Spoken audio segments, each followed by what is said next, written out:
ನೋಡ್ರಿ ಈ ಥರ ಬಾಲುಳಾಗ್ಯಾವ. ಶಾಲೆ ಒಳಗೆ ಯಾರು ಹೇಳೋರಿಲ್ಲ ಕೇಳೋರಿಲ್ಲ. ಇವ್ರಿಗೆ ಒಟ್ಟು ಮಂದಿ ಏನು ಉಣ್ಬೇಕು ಏನು ತಿನ್ಬೇಕು ದಯವಿಟ್ಟು ಎಲ್ಲರೂ ಬಂದು ಇವಕ್ಕೊಂದು ಸ್ವಲ್ಪ ಬಾಳುಳ ಜಂಡಗಾಗಿ ವಿಚಾರ ಮಾಡ್ಬೇಕು. ಕೋರಳಿ ಗ್ರಾಮಸ್ಥರು ನೋಡ್ರಿ ಅಕ್ಕಿ ಹಸನ್ ಮಾಡ್ತಾರೆ.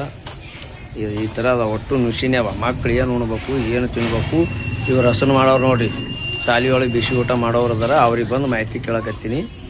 ಇವು ಎಷ್ಟು ತಿಂದವ ಅಟ್ಟಿ ಅಕ್ಕಿಗಳು? ಎಂದು ಸಾಲಿ ಚಾಲು ಆಗ್ಯದ ಅಂಡೆ ಬಂದವ ಅಕ್ಕಿ. ಇವಕ್ಕೆ ಮತ್ತು 2 ತಿಂಗಳದಾಗ ಬಂದ್ರೆ ಈ ಥರ ಹೆಂಗೆ ಇವಕ್ಕೆ ಹುಳ ಆಗ್ತವ, ಈ ಥರ ಹೆಂಗೆ ಇವು ಜಂಡಗಾತವ. ಮತ್ತು ಹುಡುಗರು ಉಣ್ಬೇಕು ಹೆಂಗೆ ಏನು ಸುದ್ದಿ ಈಗ? ನಮ್ಮ ಮನೆಯೊಳಗೆ ಅಕ್ಕಿ ಹೊಲಸೋದು ಅಂದ್ರೆ ಈ ಥರ ನಾವು ಮಾಡಂಗಿಲ್ಲ. ಮತ್ತು ಈ ಥರ ಒಟ್ಟು ಜಂಡಿ ಗಟ್ಟವ. ಇದಕ್ಕೆ ಯಾರು ಮತ್ತು ಮೇಡಮರಿಗೆ ಹೇಳ್ಬೇಕಿಲ್ಲ ನೀವು ಅಕ್ಕಿ ಬೇಡ ಮತ್ತೊಂದು ಕೊಡ್ರಿ ಅಂತೇಳಿ. ಮತ್ತು ಅವ್ರಿಗೆ ಗಪ್ಪಾಗಿರತ್ತ ಮೇಡಮರ್ಗೆ ಹೇಳ್ಬೇಕು ಈ ಥರ ಒಟ್ಟು ಹುಳ ಆಗ್ಯಾವ್ರಿ, ಊರನವ್ರು ಬೈತಾರೆ ಮತ್ತು ಹ್ಯಾಂಗ್ರಿ ಏನಂತ ಕೇಳ್ಬೇಕಿಲ್ರಿ ನೀವು. ತೋರ್ಸೋರಪ್ಪತ್ತು ಈ ಥರ ಹುಳ ಅದು ಅಂದ್ರೆ ನಾಳೆಗೆ ಏನಾರ ಹುಡುಗರು ಹೆಚ್ಚು ಕಡಿಮೆ ಆದ್ರೆ ಯಾರು ಜವಾಬ್ದಾರಿ ಇದಕ್ಕೆ?